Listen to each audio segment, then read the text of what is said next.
안녕하세요. 손가락 복음 선교회 지휘자 강사입니다. 오신 것을 진심으로 환영하며 해피 바이블을 통하여 신천지 오류 말씀을 풀어보도록 하겠습니다. 오늘 친구들 말씀의 제목은요.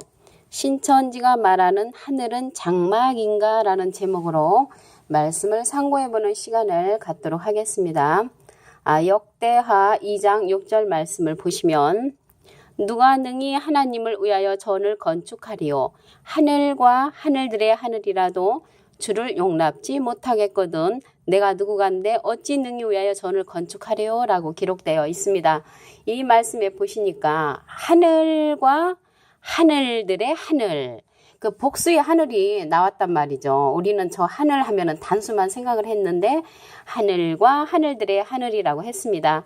이와 비슷한 말씀을 하나 더 보도록 하겠습니다.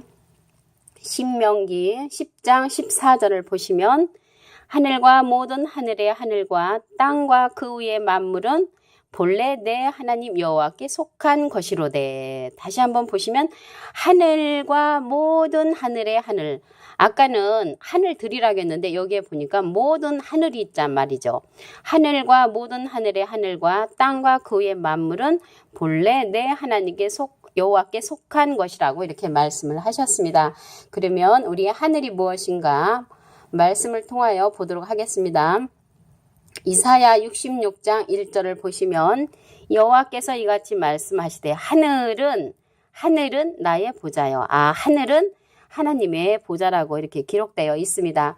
그러면 우리가 하늘은 보좌라고 했는데 보좌가 무엇인가 말씀을 통하여 보겠습니다.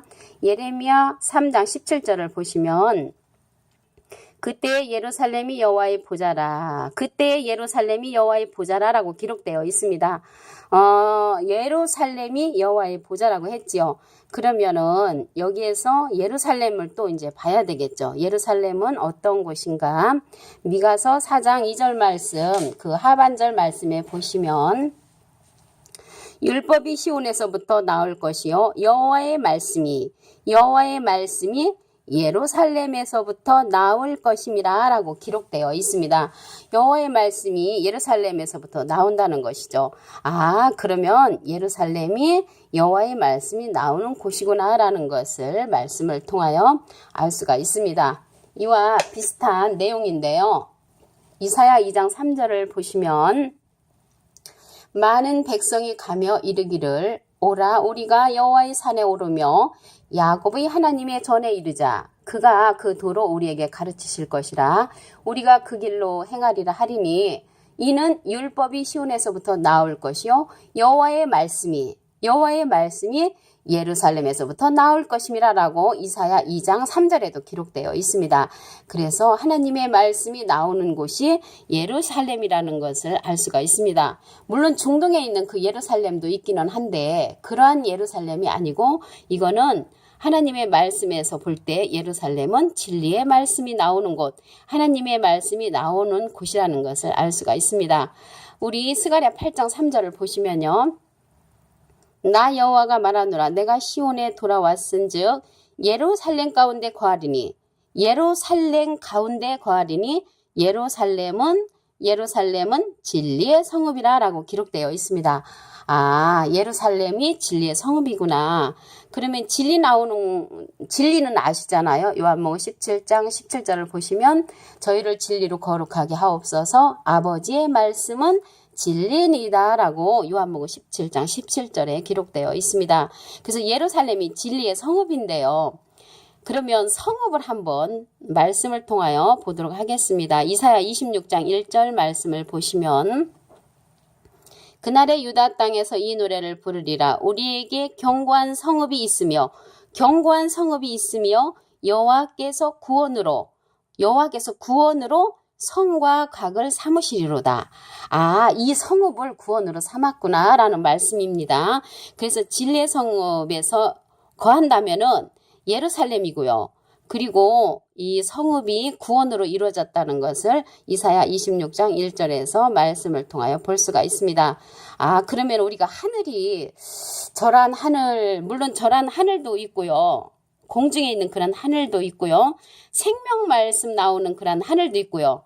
또 자기가 믿는 그러한 신앙의 대상의 하늘도 있습니다. 예를 들자면 어린아이는 자기 엄마가 하늘이잖아요. 그러면 하늘이 예를 들어서 엄마가 이제 어디를 떠나가 버렸어. 그러면 이 아이한테는 하늘이 떠나간 거죠. 자기가 믿는 대상, 그러한 하늘도 있습니다. 그래서 이 중에서도 오늘 하늘은 생명의 말씀이 나오는 그런 하늘을 말하는 것입니다. 우리 다시 한번 말씀을 보시면 역대하 2장 6절에는 하나님을 위하여 전을 건축하는 그 하늘과 하늘들의 하늘이죠. 그래서 하나님의 전을 건축하는 데는 하늘과 하늘들의 하늘이 연관되어 있다는 것을 역대하 2장 6절에서 알 수가 있고요. 비슷한 말씀이 신명기 10장 14절에도 보시면 하늘과 모든 하늘의 하늘이 나옵니다. 그래서 우리 말씀에 고린도전서 3장 16절에 보시면 너희가 하나님의 성전인 것을 알지 못하느냐, 그런 말씀이 있잖아요. 그러니까 건축된 그런 성전, 그런 하늘도 있지만 우리 자신들, 하나님의 진리의 말씀이 나오는 그런 자신들도 하나님의 성전이 될 수가 있습니다. 이사야 66장 1절에 보니까 하늘은 하나님의 보좌라고 했고요. 예레미야 3장 17절에 보니까 예루살렘이 여호와의 보좌라 했습니다. 미가서 4장 2절에는 말씀에 보니까 여호와의 말씀이 예루살렘에서부터 나온다고 그랬고요. 같은 말씀이 이사야 2장 3절에도 있습니다. 스가랴 8장 3절에 보니까 예루살렘은 진리의 성읍이라고 했고요. 진리는 요한복음 17장 17절에 하나님의 말씀을 가리켜 진리라고 합니다. 이사야 26장 1절에 보니까 구원으로서 성읍을 이룬 곳이죠. 그래서 진리의 성읍에서 성읍은 구원으로 이루어지는 그러한 역사라는 것을 알 수가 있습니다. 근데 여기 신천지에서 말하는 그 장막이 나오는데요. 장막은 계시록에 보면은 짐승 장막하고 하나님 장막이 나옵니다. 그 짐승 장막은 계시록 13장 6절에 나오는데 그곳에서는 하늘에 거하는 자들을 해방하는 그러한 짐승 장막이 나오고요. 하나님 장막은 계시록 21장 3절에 나오는데요. 그곳에서는 저희는 하나님의 백성이 되고 하나님은 친히 저희와 함께 계셔서 그러한 영광을 누리는 하나님의 장막도 있습니다. 그래서 여기에서 하늘은 장막이 아니고 계시록 15장 5절에 보면은요. 하늘의 증거 장막의 성전이 열리는 것이 나오기는 합니다. 그런데 거기에서 하늘을 뜻하는 것이 아니고 증거 장막의 성전에서 열리는 그 사건이 무엇이냐면 7 천사의 7 재앙이 이루어지는 곳이 증거 장막 성전입니다. 그래서 오늘 말씀을 통하여 우리가 하늘에 관해서 알아봤지만 장막이라는 곳은 한 글자도 나오지 않습니다. 결론적으로 말씀을 드리면 신천지가 말하는 하늘은 장막이 아니라는 것을 말씀을 통하여 알아보는 시간을 가졌습니다. 감사합니다.